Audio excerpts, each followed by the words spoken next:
Bismillahirrahmanirrahim. Assalamualaikum warahmatullahi wabarakatuh. Alhamdulillahilladzi hadana lihada wa ma kunna linahtadiya laula an hadanallah. Asyhadu an la ilaha illallah wahdahu la syarikalah wa asyhadu anna Muhammadan abduhu wa rasuluh. Rabbi syrah li sadri wa yassir li amri wahlul 'uqdatam min lisani yafqahu qawli, amma ba'du. Segala puji bagi Allah yang masih memberikan kita nikmat berupa nikmat iman dan nikmat Islam serta nikmat kesehatan, sehingga pada bulan Ramadan kali ini kita bisa dipertemukan Allah dalam keadaan sehat walafiat dan kita bisa menjalankan kewajiban kita sebagai seorang muslim, yakni mengerjakan puasa Ramadan. Mudah-mudahan puasa pada tahun ini memberikan energi yang luar biasa untuk diri kita, terkhususnya setelah Ramadan nantinya kita bisa istiqomah untuk melakukan kewajiban ibadah baik yang wajib maupun yang sunnah.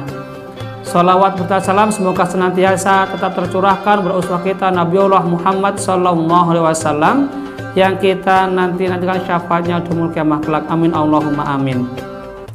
Jamaah yang insyaallah dirahmati Allah Subhanahu wa taala, pada kesempatan sore hari ini saya mendapatkan amanah dari Bimbel Al-Quran Kebun Salim untuk menyampaikan kultum dengan tema hal-hal yang dapat membatalkan puasa dan hal-hal yang tidak membatalkan puasa. Saya ambil dari kitab dari Madhab Imam Syafi'i, dari kitab yang berjudul Fikih Praktis Madhab Syafi'i atau disebut dengan Matan Abu Suja.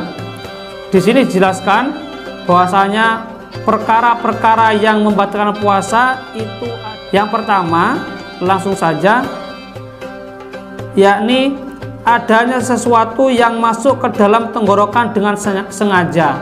Nah, baik itu makanan atau minuman yang dimasukkan ke dalam tenggorokan dengan sengaja itu bisa membatalkan puasa. Maka sebisa mungkin kita menahan sesuatu agar tidak masuk ke dalam tenggorokan kita, karena kita dalam keadaan berpuasa. Itu yang pertama. Kemudian yang kedua yang dapat membatalkan puasa, yakni adanya sesuatu yang masuk ke dalam lubang bagian kepala dengan sengaja. Dengan kepala, dalam artian kan kepala dari rambut sampai ke leher. Nah, ini bisa juga dengan apa? Dengan masuknya air ketika kita berwudu, contoh berkumur, ya. Kok kemudian ketika berkumur itu, ya, ada sesuatu yang masuk ke dalam mulut kita kemudian ditelan. Nah, ini juga bisa membatalkan puasa.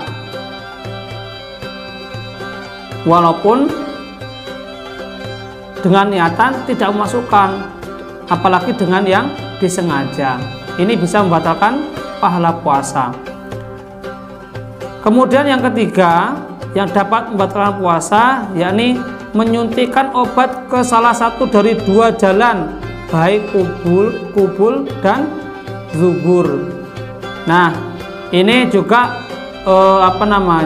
bisa membatalkan puasa orang yang suntik di siang hari. Lalu bagaimana dengan bekam?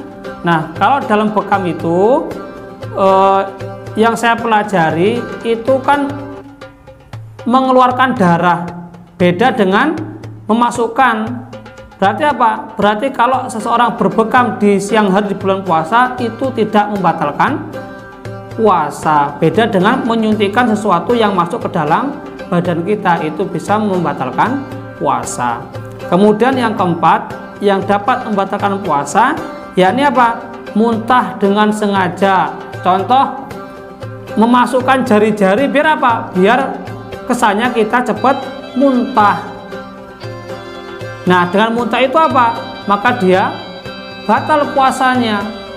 Kenapa? Karena disengaja supaya muntah. Adapun ketika seseorang yang muntah dengan tidak disengaja, maka apa? Maka tidak membatalkan puasa. Kemudian berikutnya yang kelima, yang dapat membatalkan puasa, yaitu apa? Bersetubuh dengan sengaja, baik yang sudah bersuami istri ataupun yang bujang zina contohnya.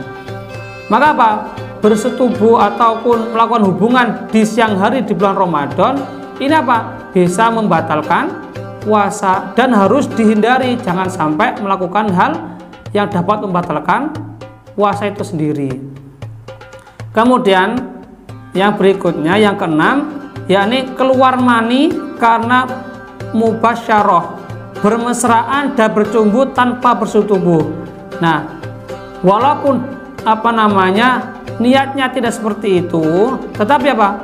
Tetapi ketika bercumbu dua orang suami istri, kok kemudian apa? Keluar mani, maka itu membatalkan puasa. Walaupun tadi niatnya apa? Niatnya hanya ingin bermesraan, tetapi ketika sudah keluar, maka bisa membatalkan puasa itu sendiri.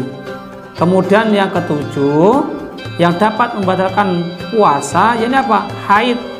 Ini terkhusus untuk perempuan. Kalau laki-laki ya nggak ada, karena haid ini datang ketika perempuan sedang datang bulan, baik di dalam bulan Ramadan ataupun di bulan Ramadan. Dan ini biasanya rutin satu bulan sekali, ya entah itu mungkin 5 hari, 6 hari, 7 hari. Yang jelas apa? Perempuan mengeluarkan darah kotor yang ada di dalam tubuhnya, atau biasa disebut dengan darah haid. Kemudian yang kedelapan, nifas. Nifas ialah darah yang keluar dari rahim yang disebabkan melahirkan atau setelah melahirkan. Darah nifas keluar selama 40 hari setelah melahirkan. Jadi selama masa nifas, seorang perempuan itu dilarang untuk sholat, berpuasa, dan hubungan intim dengan suaminya. Maka ketika ada seorang ibu yang baru melahirkan, itu artinya dia mengeluarkan darah nifas. Jadi apa?